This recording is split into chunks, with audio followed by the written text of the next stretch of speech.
সচিব, সরকারের বিভিন্ন পর্যায়ে চাকরি বাকরি করে, এই সমস্ত ক্যাটাগরিগুলি নিয়ে আপনি সবার সাথে কথা বলতেন। এখন বাংলাদেশের ডাক্তাররা প্রায় আমাদের আমিরে জামাতকে তাদের নেতা মনে করে। যতরুণ আজকে দেখলাম যে ডাক্তার ঢাকা মেডিকেল কলেজের শিবিরের সেই আপনার ইয়ানদিতর সাথী ছিল, সদস্য হয়েছে, সেটা আজকে বললো যে আমি বললাম যে এর আগ পর্যন্ত 10 লক্ষ টাকার ওয়াদা আছে, আমি 11 লক্ষ টাকা দিই। খেয়াল করি স্পিডটা কী হয়েছে। আমি বুঝতেছি যে ডাক্তার জাহাঙ্গীর কবির সহ, তারপর মমিনুজ্জামান সহ সব ডাক্তাররা মনে করে যে আমাদের ভবিষ্যতের ইজ্জতের প্রতীক হচ্ছে ডাক্তার শফিকুর। এই যে মনে করেন, এই জন্য ডাক্তার হোক, ইঞ্জিনিয়ার হোক, আইনজীবী হোক, কৃষিবিদ হোক, তারপর হচ্ছে কবি, সাহিত্যিক, আপনি এখানে জনশক্তি আছেন, একজনে এক এক লেভেলে, এই কন্ট্রাক্টগুলো আপনাদেরকে করতে হবে। পারা যাবে? এরপরে বলছি কিছু জিনিস আমাদেরকে সাবধান থাকতে হবে। প্রথম হচ্ছে ফেসবুকে জেনে না জেনে কোনো নিউজ করবেন না এবং শেয়ারে যাবেন না, এটা ক্ষতি করে সম্ভব না। একবার কোরআনে স্পষ্ট নিউজ আছে, ওয়ালা তাকফু মা লাইসা লাকা বিহি ইলম, যে বিষয়ে আপনার এলিম নাই সেই বিষয়ে আপনি কথা বলতে যাবেন। সোজা কথা। কেন্দ্রীয় সংগঠনের একটা বিষয় আপনি জানেন না, আপনি কেন সংগঠনের বিষয়ে মন্তব্য করবেন? রাজশাহী সংগঠনের বিষয় এই গাইবান্ধার সংগঠন জানে, তো গাইবান্ধার সংগঠনের শিবিরের সাবেক সদস্য আপনার কর্মী মানুষ একটা মন্তব্য ছুড়ে দিলেন, তাহলে আপনি গীবত করলেন এবং সংগঠনের জন্য একজন ঘাতক হিসাবে আপনি কাজ করলেন। এই কাজগুলো অনেক জায়গায় হচ্ছে, আমাদের লোকরা বুঝতেছেন। চট্টগ্রামের সাতক্ষীরায় একটা ঘটনা হলো, আপনি জানেন না, আপনি বললেন যে ওখানে ঘটনা হলো, জামাত বিবৃতি দিল না কেন? কেউ ফেসবুকে লিখল, আর আপনি বললেন যে হ্যাঁ সঠিক, জামাত তো এখন বিবৃতি দেবে না। কিন্তু ঘটনা কি আপনি জানেন? আমরা তো সিদ্ধান্ত কোনো বিবৃতি দিই না। আমাদের আমিরে জামাত খুবই অনলাইনে অ্যাক্টিভ, উনি 1-2 ঘন্টা অনলাইন কাজ করেন, প্রতি মুহূর্তে খবর রাখেন। দেখেন না যে ঘটনা হওয়ার আধা ঘন্টার মধ্যে উনি হওয়ার শোক প্রকাশ করে, নইলে প্রতিক্রিয়া দেয়। কেন? ওনার এই বিভাগের লোক নিয়োগ আছে, উনি এটা দেখেই তাকে ফোন করে বলে দেয় যে এই বক্তব্যটা তুমি রেডি করে আমাকে দাও, রেডি করে ওকে ছাড়িয়ে দাও। যতক্ষণ দেখুন যে কোনো ঘটনার আধা ঘন্টা 1 ঘন্টার মধ্যে আমিরে জামাতের এই ফেসবুক লাইন থেকে বক্তব্য চলে গেছে। কিন্তু আমরা সবাই না জানার কারণে এই সমস্ত কিছু হচ্ছে। এই জন্যে এইসব বিষয় আপনার কাছে তথ্য জানা ছাড়া কোনো কাজ আপনি করতে পারবেন। এটা অন্য দলের ব্যাপারও। এই জন্য আমি বলবো যে অন্য দলের প্রধান এবং অন্য দলের ব্যাপারে যে তথ্য আপনার জানা নাই অযথা গালি দিবেন না। এটা ইসলামী আন্দোলন, এটা বিএনপি আর আওয়ামী লীগ। আপনার সাইদি সাহেবের এন্তেকালে বহু ছাত্রলীগের নেতারা এই স্ট্যাটাস দিছে না, এবং আমাদের জানা মতো 3 থেকে 350 ছাত্রলীগ ছেড়ে দিছে। তো এটা তো আমাদের পজিটিভ ধারণা। এই জন্যে জামাত ইসলামীকে, ইসলামী ছাত্র শিবিরকে অন্য দলের কাতারে নিয়ে যাবেন। সবার জনাব সভাপতি, গাইবান্ধা জেলা জামাতের সম্মানিত আমির, কেন্দ্রীয় মজলিসের সদস্য, গাইবান্ধা সদর উপজেলার সম্মানিত চেয়ারম্যান, সাবেক চেয়ারম্যান জনাব আব্দুল করিম, উপস্থিত আমাদের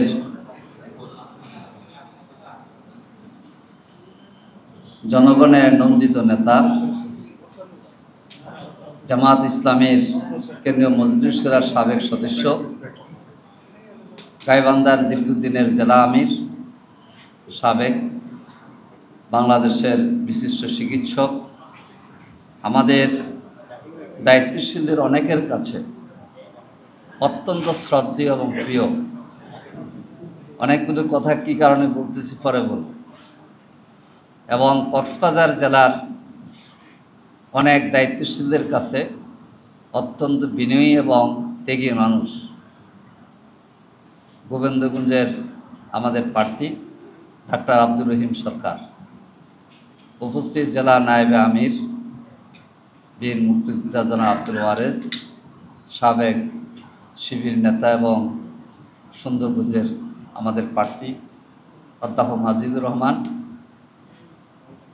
আন্দোলনের জন্যে আমৃত্যু কারাগারের যিনি ঘোষিত ব্যক্তি, এখন জীবিত ফলারবাড়ি সাদুল্লাপুরের নেতা, সাবেক উপজেলা চেয়ারম্যান ফলারবাড়ি জনাব নজরুল ইসলাম, বাংলাদেশে একজন লেবু ভাই আছেন, তিনি নজরুল ইসলাম লেবু সহ আমাদের জামায়াতের এবং শিবিরের বহু নেতা। রুম্মানের নাম নয় নাই বললাম, আশেপাশে সব নেতা দেখতেছি, আমি শুধু কর্মী। এবং গাইবান্ধার অসংখ্য ভাইরা, আশাতীত, আমি এত আশা করি নাই ভাইরা, আলহামদুলিল্লাহ আজকে আনন্দ প্রকাশ করতেছি আমরা। কিন্তু এই আলফালাতে আমাদের বহু দায়িত্বশীলদের চোখের পানি পড়ে জুতা ভিজে গেছে, এটা সাক্ষী আমি। সেটা হচ্ছে 2010 সালের 29শে জুন যখন আমাদের 3 শীর্ষ নেতা গ্রেপ্তার হয়, আমির জামাত, সেক্রেটারি জেনারেল সাইদি সাহেব। এর 2 দিন বা 3 দিন পরে আমরা এখানে একটা দোয়ার মাহফিল করেছিলাম। পুলিশের হানা আস্তে আস্তে শুরু হয়েছে। সেদিন দায়িত্বশীল যে কান্না আমি দেখেছি, মাঝখানে চেয়ারে মুকুল আমর সাহেব বসা, ভারপ্রাপ্ত আমির জামাত, তারপরে ওনার পাশে বসা করিমদের চেহারে এটিএম আজহার ভাই, ভারপ্রাপ্ত সেক্রেটারি জেনারেল, ভারপ্রাপ্ত আমির জামাত, ভারপ্রাপ্ত সেক্রেটারি জেনারেল। বাকি আমরা, কামরুজ্জামান ভাই তখন গ্রেপ্তার হন নাই, কিন্তু প্রোগ্রামে আসতে পারেন নাই। মোল্লা ভাই গ্রেপ্তার হন নাই, 3 জন গ্রেপ্তার হয়েছে। সেদিন কান্নার কান্না, সেই কান্নার পানিতে আমরা আবার এখানে হাসব সেদিন মনে করি নাই। আজকে সেই জায়গায় কিন্তু আপনারা এসেছেন, আমরা এসেছি। আজকে এখানে আমির জামাত বসেন এবং বক্তব্য রাখেন, আলহামদুলিল্লাহ। দ্বিতীয়, আমি স্মরণ করি এবং দোয়া করছি গাইবান্ধা জেলার সাবেক আমির মাওলানা আব্দুল গফুর রাহিমাহুল্লাহ, চেনেন সবাই? হ্যাঁ, ওনার কষ্টে আন্দোলন। গাইবান্ধা জেলার সাবেক আমির এবং সাবেক এমপি শহীদ আব্দুল আজিজ, জানেন তো সবাই? উনি শহীদ এবং কলকাতাতে ওনার দাফন হয়েছে। এবং উনি যে জায়গায় আছেন সেখানে জামাত ইসলামীর কলকাতার এই এলাকার প্রথম রোকন যেখানে দাফন হয়েছে, ওর পাশে ওনার কবর হয়েছে, আমাদের শহীদ আব্দুল আজিজ ভাই সহ আমাদের 79 সালের এমপি সুন্দরগঞ্জের অধ্যাপক রেজাউল করিম, এই 3 জন সহ আমাদের অনেক দায়িত্বশীল এবং নেতাকর্মী শহীদ হয়েছে। প্লাবন আছে, আরও আছে। আল্লাহ তাআলা এর সবার শাহাদাত, রক্ত, শ্রম, মেহনত সব কিছুকে কবুল করুন। প্রিয় ভাইয়েরা, 10টা বাজলেই আমি বলছি এর আগে শেষ করা। আমি আপনাদের আশার ভঙ্গি দেখেই আমি আগে আপ্লুত, মনে হয় আমরা বিজয়ের দিকে যাচ্ছি। কারণ সবার মুখে দেখি হাসি, যেখানে যাই লোক খবর দিই 10 হয়ে যায় 20, লোক খবর দিই 100 হয়ে যায় 200। টাকা কালেকশন করতে যাই 1 লাখ, হয় 10 লাখ। টাকা কালেকশন করতে যাই টোটাল 10 লাখ, হয়ে যায় 1 কোটি। আজকেও প্রায় 1 কোটি টাকা কালেকশন করে আসছে। আশ্চর্য, অভাবিত। কেন এটা বুঝতেছি না। আমি নীলফামারীতে গেছি, ভাবলাম যে কালেকশন যে কি হয়, 50 লাখ পর্যন্ত হয় কিনা। শুরু করলাম। সন্ধ্যা যখন আমি নীলফামারীর 6টা প্রোগ্রাম করছি ফজর থেকে, এই 6 প্রোগ্রামে প্রায় সব রোকনদের মাঝে আপনার 1000, 3000 থেকে আরম্ভ করে 6 লাখ পর্যন্ত ওয়াদা করেছে। জেলা আমির জানালো যে 1 কোটির উপরে ওয়াদা হয়েছে রোকন। আমি আজকে বলছি, গতকালে এক জায়গায় বলছি, আজকে রংপুরের ডাক্তারদেরকে বলছি যে ঢাকা মহানগরীর যখন নিজামী ভাই শহীদ মাওলানা মতিউর রহমান নিজামী, উনি ঢাকা মহানগরীর আমির ছিলেন 78 থেকে 83 পর্যন্ত। গোলাম আজম শাহ আমির জামাত, আব্বাস আলী খান ভারপ্রাপ্ত আমির, মতিউর রহমান নিজামী ঢাকা মহানগরী। তখন রুকুর ছিল 328 বা 38 ঢাকা মহানগরী। আর ঢাকা মহানগরীর এখন রুকুন হচ্ছে 20,000। হ্যাঁ, তখন পুরো মহানগরীতে 1 লক্ষ টাকা ইয়ানত আদায় হইত কিনা। আর ঢাকা সিটির পরশু আমাকে এক ডাক্তার মেডিকেল, যা আপনাকে হসপিটাল নিয়ে যাবো, জোর করে চলেন, আপনার হার্ট এসে সব পরীক্ষা করাবো। বলে যে আপনাকে দ্বিতীয় টার্গেট আমিরে জামাত আপনি, এরপরে অন্যদেরকে ধরুন। তো আমাকে পরীক্ষা নিরীক্ষা করাইল। তো পরে আমি বললাম যে ডাক্তার যার কাছে নিলে সে তো এই মাসের কোন হয়েছে, কোথা হ্যাঁ, আমাকে ইয়ানত না 4,000 দেখো যে না 25,000 দেয়। 1 মাসে 5% ইয়ানত কত দেয়? 25। তো বলে যে আরেকজন আনতেছি এই মাসে, ওটাকে যাবে, সে 40,000 দেয়। কত? 1 বছরে? 1 মাসে 5%। তা আমি বললাম যে তোমারটা তো জানতাম 1 লাখ, এখন বলছে না, আমি এখন 1,10,000 করে দিই। কি 5%? আবার 5-6 হাজার টাকার মধ্যে আমার গার্মেন্টসের যে কর্মীটা কাজ করে, 7,500, 8,500 টাকার যে গার্মেন্টস কর্মীরা জামাতের রুকন, সেই কিন্তু 5% দেয়। তাহলে এটি হচ্ছে ইসলামী আন্দোলনের মজা। তাই আজকে কথা বেশি নয়, দেখতেছি যে সবার মুখে হাসি হাসি ভাব, কারণ 18 বছর তো কাঁদছি। এই কাদার কয়েকটা ফল আমি ধারাবাহিকভাবে বলব। একটা হচ্ছে 18 বছরে আমরা 11 জন শীর্ষ নেতার সহ 500 আমার ভাই বোন মাকে হারাইছি। 80 জন গুম হয়েছিল, এর মধ্যে 7 জন এখনো নিখোঁজ। কজন? 7 জন। দেখেন আপনারা হাসেন, আমার ভাই মুকাদ্দাস তো নাই, আমার ভাই হাফেজ জাকির তো নাই, এখনো 7 জন নিখোঁজ। ওদিন বান্দরবান সফরে গেলাম, বলে যে আমাদের শিবিরের যে হয়েছিল নাই, আমি ওই 7 জনের একজন। খেয়াল করেন, হাসি সত্যিকার অর্থে পরিপূর্ণ করতে হলে কাজ করা হবে। আর এই 80 জনের মধ্যে 7 জন নাই, 30 জন ক্রসফায়ারের শহীদ। 1 লক্ষের উপরে ভাই বোন গ্রেপ্তার হয়েছে, 5,000-এর উপরে পঙ্গু আছে। এই পঙ্গুর লোক ভাই যারা, তারা ইয়েতেও আছে, গাইবান্ধাও আছে, নীলফামারীতেও আছে। নীলফামারী শিবির এক জেলা সভাপতি আছে, পাওয়ার দেখটাই ইয়েতে জফুরহাটে আহত হয়েছে। তাহলে অনেকবার চাকরি চলে গেছে, অর্ধেক বেতন পেয়েছে। এই সব কিছুর আল্লাহ তাআলার নিয়ামত হচ্ছে 5 আগস্ট 36 জুলাই 2024 আল্লাহ তাআলা এই স্বৈরাচারকে, ফ্যাসিস্টকে আল্লাহ তাআলা বিদায় করেছেন, বিদায় হয়েছে। তাহলে আল্লাহ তাআলা শুকরিয়া, আলহামদুলিল্লাহ। আমাদের নিবন্ধন, আমাদের দাঁড়িপাল্লা সব নিয়ে গেছিল, কিন্তু আলহামদুলিল্লাহ কোনো দলের করুণা নয়, আল্লাহ তাআলার মেহেরবানি আর আমাদের মানুষের দোয়া আর আমাদের আইনি লড়াইয়ে আল্লাহ তাআলা আমাদেরকে সম্মানজনকভাবে আমাদের নিবন্ধন দাড়িপাল্লা ফিরিয়ে দিয়েছে। আমাদের 11 জন নেতা শহীদ হয়েছে। 12তম শহীদ হওয়ার কথা হলো আজার ভাই, যিনি রংপুরের মানুষ। সে আজার ভাই বলে আমাকে যে আব্দুল হালিম, আমি তো মৃত মানুষ ছিলাম, আমাকে মৃত মানুষ ভাবতাম। আমাদের আমিরে জামাতের সাথে শফিক ভাই মাঝখানে জেলে গেছিলেন 20-21 সালের দিকে।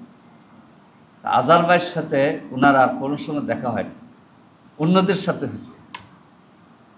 তো ইয়েতে দেখা হয়েছে, ওই যে কি বলে না ওই যে যেখানে নিয়ে আসামিদেরকে রাখে।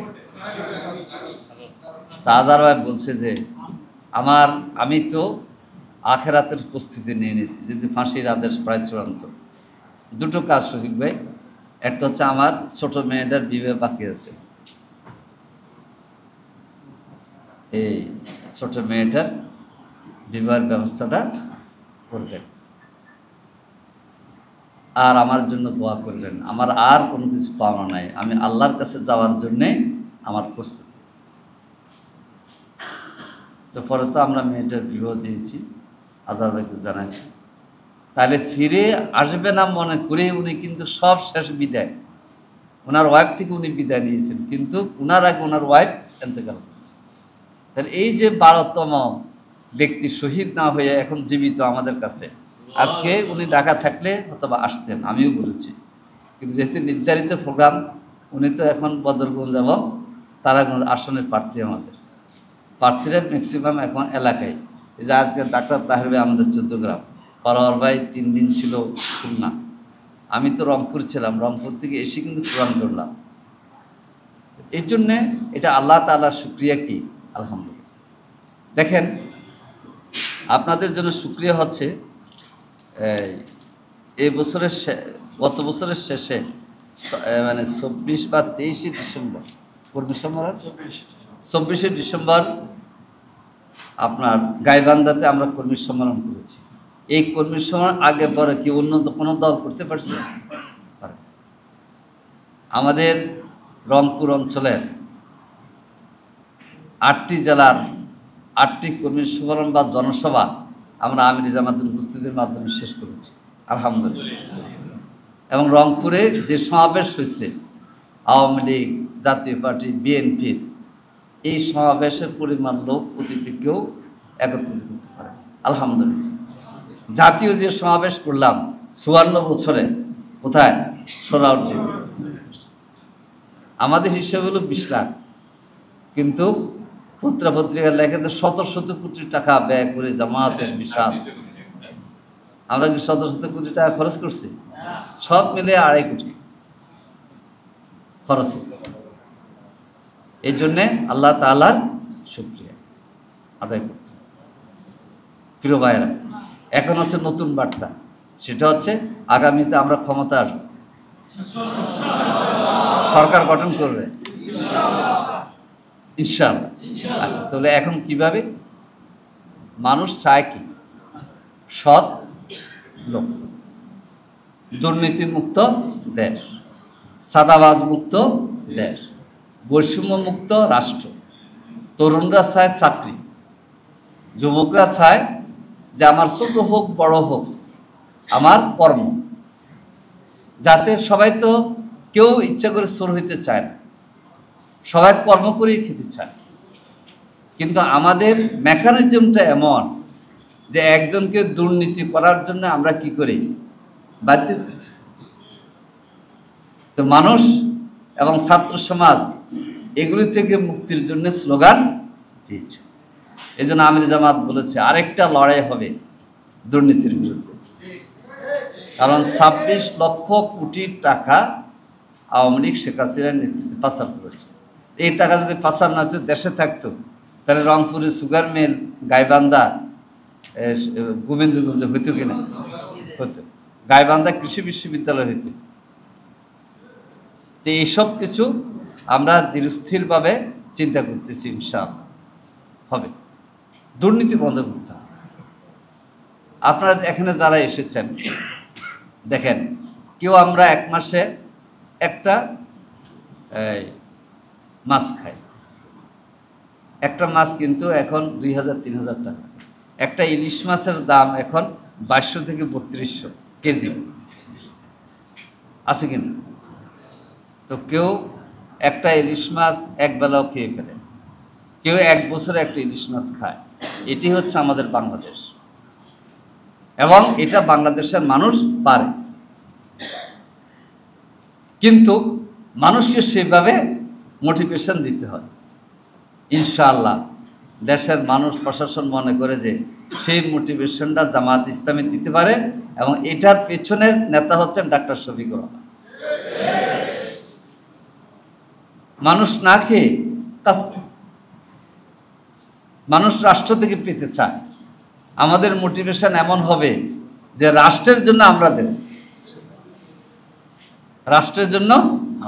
আমি বুঝি না আমাদের দেশের প্রশাসন, সচিবরা বলে যে সব মানুষের টাকা খায়, কিন্তু আমাদের মোটিভেশনটা এমন হবে যে আমি নিজে আয় করে মানুষের জন্য দেব, রাষ্ট্রের জন্য। রাষ্ট্রের টাকা খাবো না, বরং রাষ্ট্রের মানুষের কল্যাণের জন্য দেব। এখন উল্টা মোটিভেশন, বলে যে মন্ত্রী হয়েছেন, বাড়ি করলেন না, এই জন্য আমির জামাত বলে দিয়েছে প্লট নেওয়া হবে, যাবে না। আমাদের অতীতে যারা দুই একটা নিচে, তারা একটু লজ্জাবোধ করতেছে।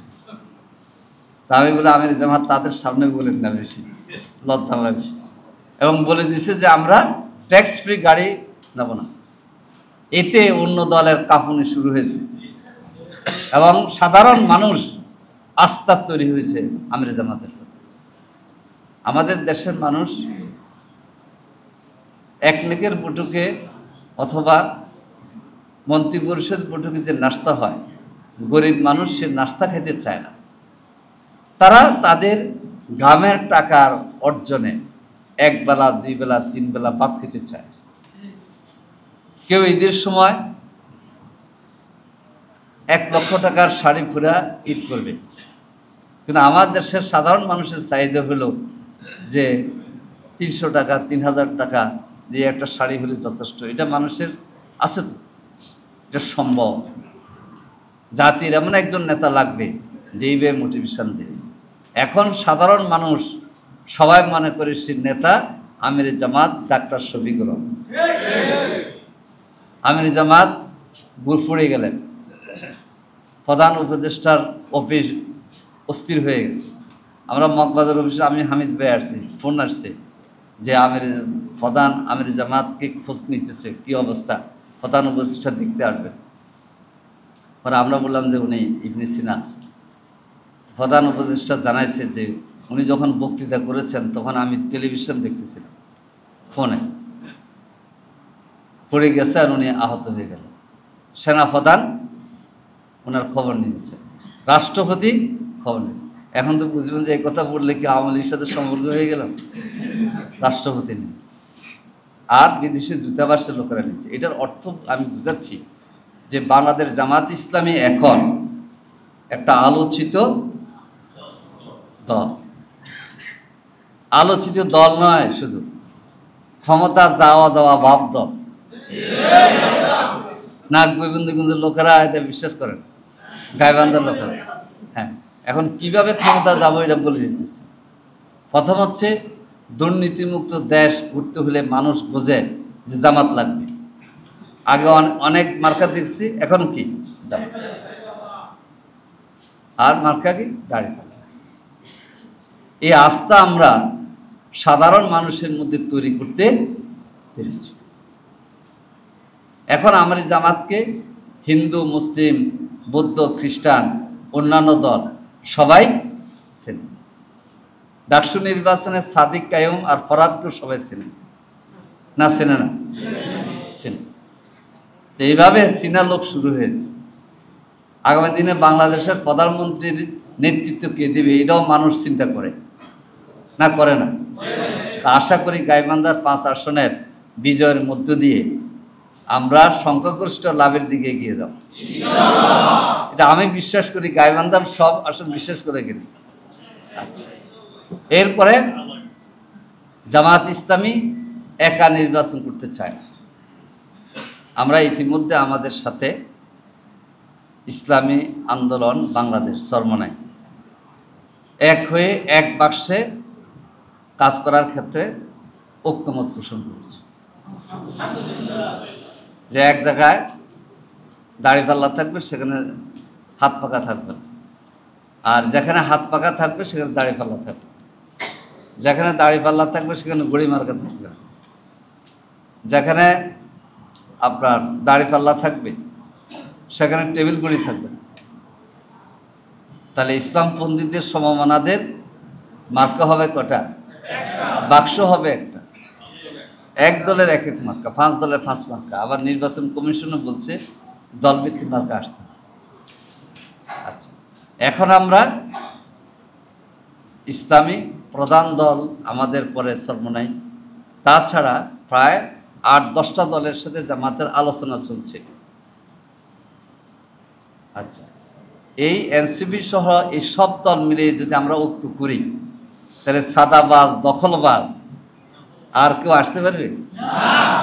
ইনশাআল্লাহ। এবার কি আস্থা তৈরি হয়েছে? বিশ্বাস করেন? তবে আমরা ইতিমধ্যে 500 আসনে প্রার্থী দিয়ে দিয়েছি, কাজ চলছে। কিন্তু আমির জামাত সিদ্ধান্ত নিয়ে রাখছেন যে এই 300 আসনে আমাদের প্রার্থীরা হলো প্রাথমিক সিলেকশন এক, দ্বিতীয় হচ্ছে ইসলামী দলসহ সমমনা দেশপ্রেমিক দলগুলোকে একসাথ করে ইলেকশন করার ক্ষেত্রে যদি আমির জামাতের আসনও ত্যাগ করতে হয় তাহলে আমরা ত্যাগ করতে প্রস্তুত। তারপরও দাড়ি টুপি বোরকা হেজাব মার্কার এই নির্বাচন করে আমরা এই দেশে ইসলামপন্থীদের বিজয় নিশ্চিত করতে চাই। এক্ষেত্রে একমত তো? এখন আসন কোনটা ছাড়বেন? 1 ছাড়বেন না 5 ছাড়বেন না 3? হ্যাঁ, না, কোনোটা ছাড়ার দরকার নেই। এখন 5টাতে বিজয় নিতে কাজ করবেন। কিন্তু যদি আমির জামাত বলে যে 3টা ছাড়েন, 3টা ছাড়বেন, যদি বলে যে একটাও ছাড়ার দরকার নাই, একটাও ছাড়বো না। কারণ যে দল বিজয়ের ক্ষেত্রে রেকিংয়ে জরিপে না আসে তাদেরকে তো আমরা আসন দেব বা তারাও নেবেন, এটাই নিয়ম। 2001 সালে বিএনপি আমাদের কত আসন দিয়েছিল? 31 আসন দিয়েছিল। সেজন্য সমঝোতা হয়। আমাদের কথা হচ্ছে দিনের স্বার্থে, দেশের স্বার্থে এবং ভারতীয় আধিপত্যবাদের বিরুদ্ধে সকল মানুষকে এক করে যাকে প্রার্থী দিলে জিতবে তাকে প্রার্থী দেওয়া। গাইবান্ধাও তৈরি আছে। তাহলে বুঝালাম যে আগামী নির্বাচনে ইনশাআল্লাহ দাড়িপাল্লার বাক্স বলেন আর ইসলামপন্থী আর দেশপ্রেমিকদের বাক্স বলেন, ইনশাআল্লাহ আগামী দিনে দেশ গঠনে আমরা এগিয়ে যাব ইনশাআল্লাহ। এখন হচ্ছে পরবর্তী করণীয়। পরবর্তী করণীয় হচ্ছে তেলাওয়ার কিছু বলে ফেলছে। এখানে যারা আছেন সবাই তো ভোটার। এখানে উপস্থিতদের মধ্যে ভোটার হন না এমন কেউ আছেন?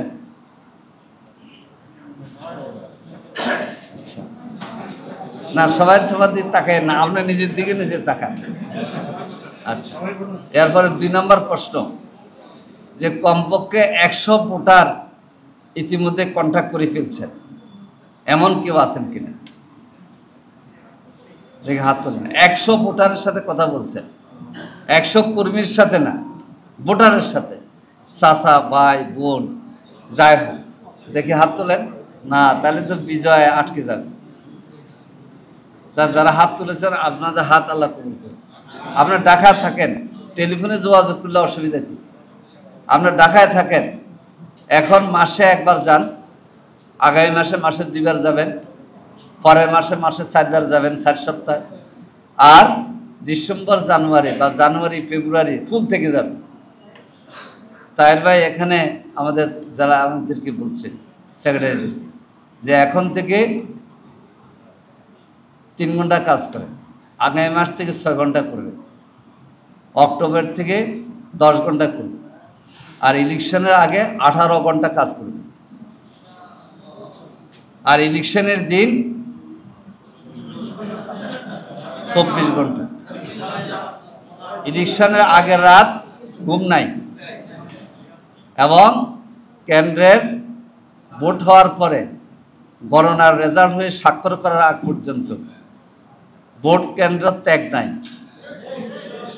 এরপরে যাই, যখন ঘোষণা আসবে দাঁড়িপাল্লার বিজয়, তারপরে যাই ঘুমাবেন 3 দিন একসাথে। তবে নামাজ বাদ দেওয়া যাবে না। আওয়ামী লীগ রাজনীতির পটু, আমরাও কিছু শিখছি এখন, কি বলেন? এই জন্যে এই যে বললাম কন্ট্রাক্ট, এটা কিন্তু লাগবে। আচ্ছা, এরপরে ইলেকশনে প্রভাবক শক্তি আছে, এটাকে কি বলে? প্রভাবক শক্তি। সেটা কি? যেমন মনে করেন আলেম, খতিব। এখন 100 খতিব আছে, মনে করেন 500 খতিব আছে। গাইবান্ধাতে কমপক্ষে 500 জুমার মসজিদে হবে। তাহলে এই খতিবদের সাথে যোগাযোগ, সব খতিবকে এক জায়গায় আনতে হবে। একটা যে শিক্ষক আছে, এরা কিন্তু এক গ্রুপ। প্রাইমারি স্কুলে হেডমাস্টার এক গ্রুপ। তারপরে হচ্ছে সচিব, সরকারের বিভিন্ন পর্যায়ে চাকরি বাকরি করে। এই সমস্ত ক্যাটাগরিগুলি নিয়ে আপনি সবার সাথে কথা বলতে। এখন বাংলাদেশের ডাক্তাররা প্রায় আমাদের আমিরে জামাতকে তাদের নেতা মনে করে। যতরুণ আজকে দেখলাম যে ডাক্তার ঢাকা মেডিকেল কলেজের শিবিরের সেই আপনার ইয়ানদিতর সাথী ছিল, সদস্য হয়েছে। সে তো আজকে বললো যে, আমি বললাম যে এর আগ পর্যন্ত 10 লক্ষ টাকার ওয়াদা আছে, আমি 11 লক্ষ টাকা দিই। খেয়াল করি স্পিডটা কী হয়েছে। আমি বুঝতেছি যে ডাক্তার জাহাঙ্গীর কবির সহ, তারপর মমিনুজ্জামান সহ সব ডাক্তাররা মনে করে যে আমাদের ভবিষ্যতের ইজ্জতের প্রতীক হচ্ছে ডাক্তার শফিকুর। এই যে মনে করেন, এই জন্য ডাক্তার হোক, ইঞ্জিনিয়ার হোক, আইনজীবী হোক, কৃষিবিদ হোক, তারপর হচ্ছে কবি, সাহিত্যিক, আপনি এখানে জনশক্তি আছেন, একজনে এক এক লেভেলে। এই কন্ট্রাক্টগুলো আপনাদেরকে করতে হবে, পারা যাবে। এরপরে বলছি কিছু জিনিস আমাদেরকে সাবধান থাকতে হবে। প্রথম হচ্ছে ফেসবুকে জেনে না জেনে কোনো নিউজ করবেন না এবং শেয়ারে যাবেন না, এটা ক্ষতি করে সম্ভব না। একবার কোরআনে স্পষ্ট নিউজ আছে, ওয়ালা তাকফু মা লাইসা লাকা বিহি ইলম। যে বিষয়ে আপনার এলিম নাই সেই বিষয়ে আপনি কথা বলতে যাবেন। সোজা কথা। কেন্দ্রীয় সংগঠনের একটা বিষয় আপনি জানেন না, আপনি কেন সংগঠনের বিষয়ে মন্তব্য করবেন? রাজশাহী সংগঠনের বিষয় এই গাইবান্ধার সংগঠন জানে?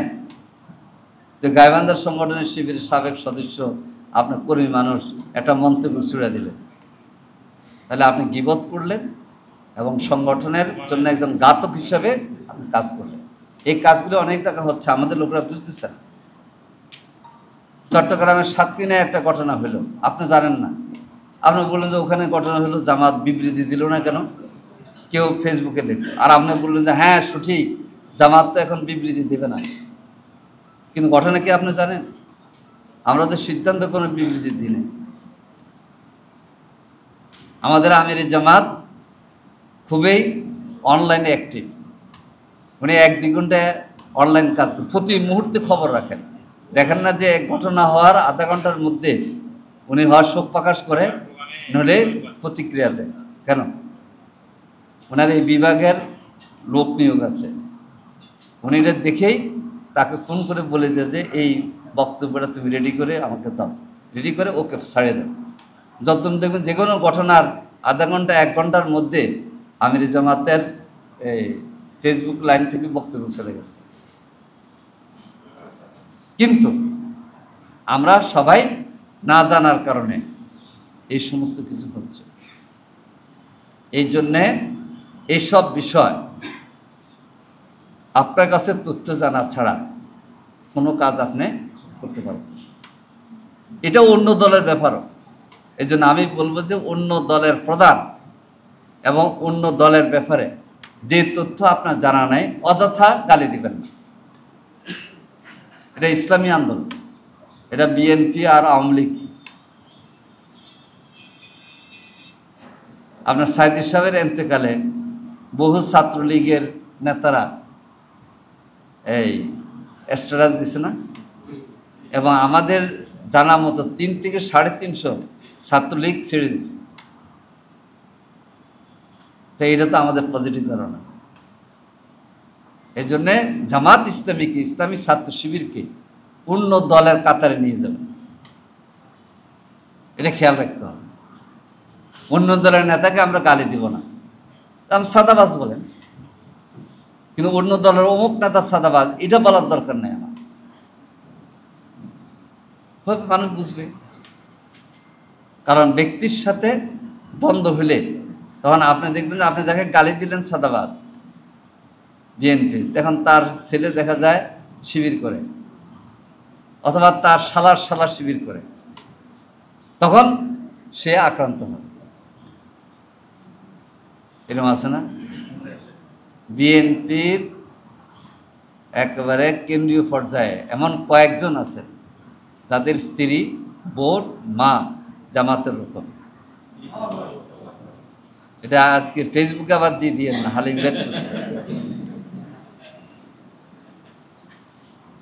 জেলা সেক্রেটারি সভাপতি আছে বিএনপির, ওয়াইফ বিশ্ববিদ্যালয়ের শিক্ষিকা, জামাতের রকম। আমি জানি বিদে এগুলি বলতেছি, কিন্তু আপনারা তো তথ্য ভুল করেন, দিয়ে দিতেছেন তো তাকে গালি। যাকে গালি দিয়েছেন সে যাইয়া তার ওয়াইফকে বলতেছে, দেখো তোমার জামাত আমাকে কিভাবে গালি দিতেছে। তাহলে আমরা যদি আদর্শিক চিন্তার মধ্যে থাকি তাহলে আমাদের লাভ কিনা, বলেন লাভ কিনা? আশা করি এই বিষয়ে চিন্তা করব। গাইবান্ধার এই 5 জেলার 1 জেলার ঘটনা, আমি ওদিন সাংবাদিকদের কোন একটা সম্মেলনে গেলাম, এখানে 2 জন সাংবাদিক দাঁড়ালেন, দাঁড়িয়ে বলে যে ভাই এই ছবি এই ছেলেটাকে আপনাদের লোক আমাকে বলতেছে যে জামাতের লোকেরা তাকে পিটে যাই করছে, সে আমাকে ছবি দেখালো এই জায়গায় দাঁড়ায়। এখন আমি বলবো না এটা, এখানে উপস্থিত আছেন, কিন্তু এই কাজ কেন হলো? এই কাজ সঠিক হয় আমি রোগটা বাতিল করে দেব। ওইটা গাইবান্ধার 5 জেলার এক উপজেলা।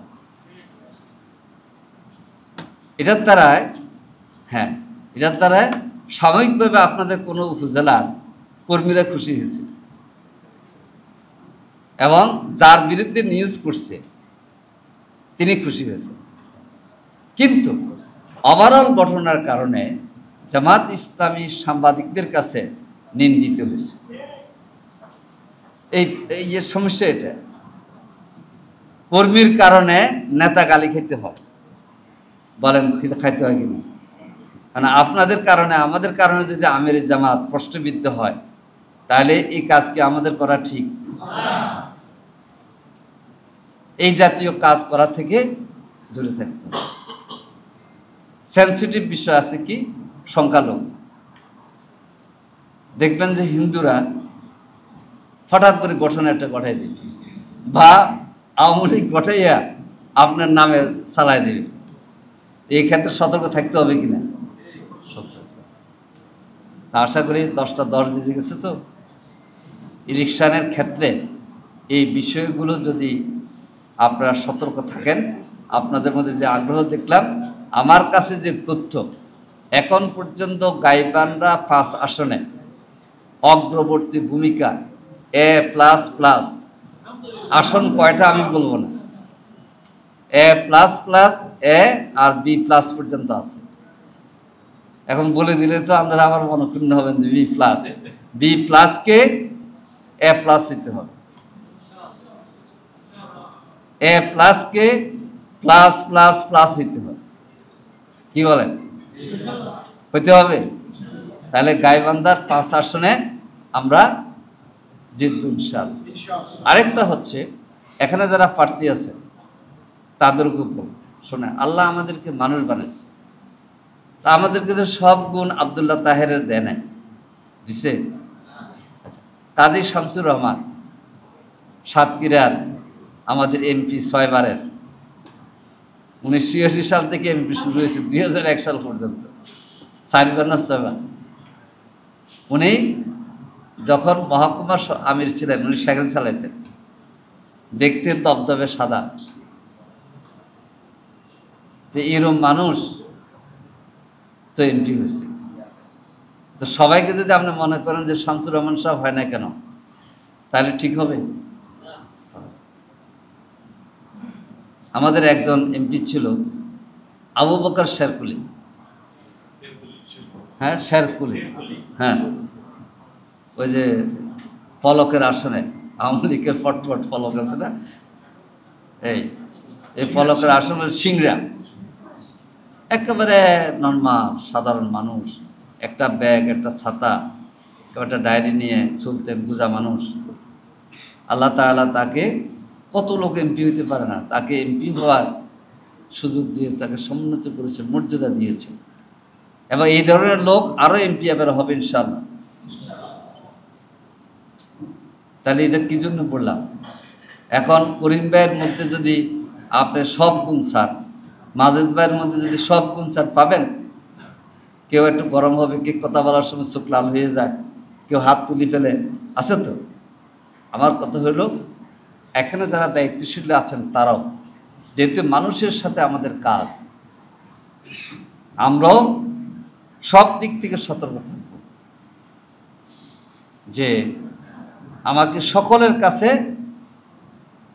নন্দিত হইতে হবে। আমার জনশক্তি যেমন, সাধারণ মানুষ যেমন, সবাই বলতে হবে যে না, এই লোকটা আমাদের প্রতিনিধি হওয়ার মতো। টেলিফোন আপনারা করেন, অনেকে অভিযোগ দেন যে টেলিফোন ধরে না। তো আমাদের প্রার্থী একজন, উনি কি কেন্দ্রের টেলিফোন ধরবে না আপনাদের সকলের ধরবে? হ্যাঁ, স্পেসিফিক কোনো কারণে যদি না ধরে বলবেন, কিন্তু আমরা যদি নিজেরা প্রচার করে দিই কি আমাদের প্রার্থী টেলিফোনে ধরে না, তাহলে কি ঠিক হবে? ঠিক হবে, বুঝতে হবে আপনি একজন মানুষ। যেমন আজকে আমি এই যে কাপড় পরলাম সকালে, এখানে শেষ করি, বাসা যেতে কতক্ষণ লাগবে বলেন? আমার মনে হয় আজকে আমার 50টা ফোন আসছে। আমি বিদেশি হয়ে গেছিলাম, রং করে যখন ইয়ে করেছি, ফোন ধরবেও না, এই আগে পরে এই ফোনে ধরে ধরে এসে, যেমন স্টেজে এসেও ফোনে কিছু কাজ করছে। এই জন্য আশা করি বিজয়ের আমাদের পথে আমরা আছি, কিন্তু আমরা আমাদের দুর্বলতা কাটিয়ে উঠব এবং গাইবান্ধার 5 আসনের সম্ভাবনাকে আমরা কাজে লাগাবো। আমরা কোনো দলকে কটাক্ষ করব না, তবে আমাদের প্রতিদ্বন্দ্বী অতীতের ছিল, এখন পলাতক বা এই যাই আছে, আমাদের আচরণ দিয়ে, ব্যবহার দিয়ে তারা যেন বাধ্য হয় যে আগামী দিনে আমাদের সকলের জন্যে এই জনাব নজরুল ইসলাম লেবু, জনাব আব্দুল ওয়ারেস, আব্দুর রহিম সরকার, জনাব আব্দুল করিম এবং জনাব মাজিদুর রহমান, এটা জামাত ইসলামের প্রার্থী, এদেরকে লাগবে। আরেকটা কথা বলে দিই, আপনাদের আমাদের সকলের সহায়তায় কিন্তু ওনারা প্রার্থী হয়নি, প্রায় অর্ধেক থেকে বেশি, মোটামুটি সবার কাছাকাছি মতামত যার ব্যাপারে আসে হয়েছে। এখন আপনি হয়তো বা মত দেন নাই, তেমন মনে কিটা থাকবে যে অমুক না হয়ে অমুক হইলে হইতো, এটা এখন আর বলা যাবে না। এটা যখন এই ইলেকশন শেষ হয়ে যায়, নতুন ইলেকশন আসলে আবার আপনাদের মতামত নেব, তখন এটা বলবেন।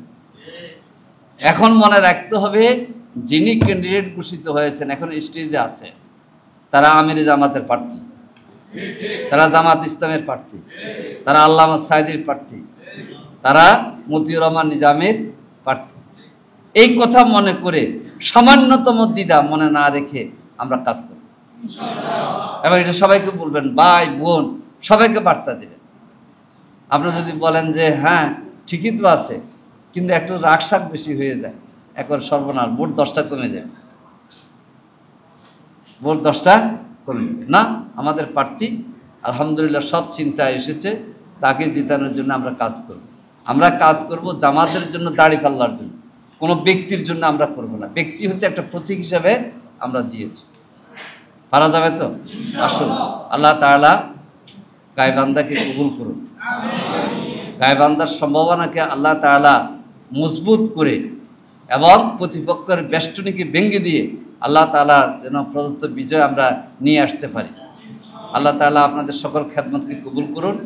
আল্লাহ তাআলা আমাদের অতীতের বর্তমানের যারা আমরা যে কোরবানি স্বীকার করেছি এটাকে বরকতপূর্ণ করুন। সুবহানাকা আল্লাহুম্মা বিহামদিক আশহাদু আল্লা ইলাহা ইল্লা আনতা আস্তাগফিরুকা ওয়া আতুবু ইলাইক।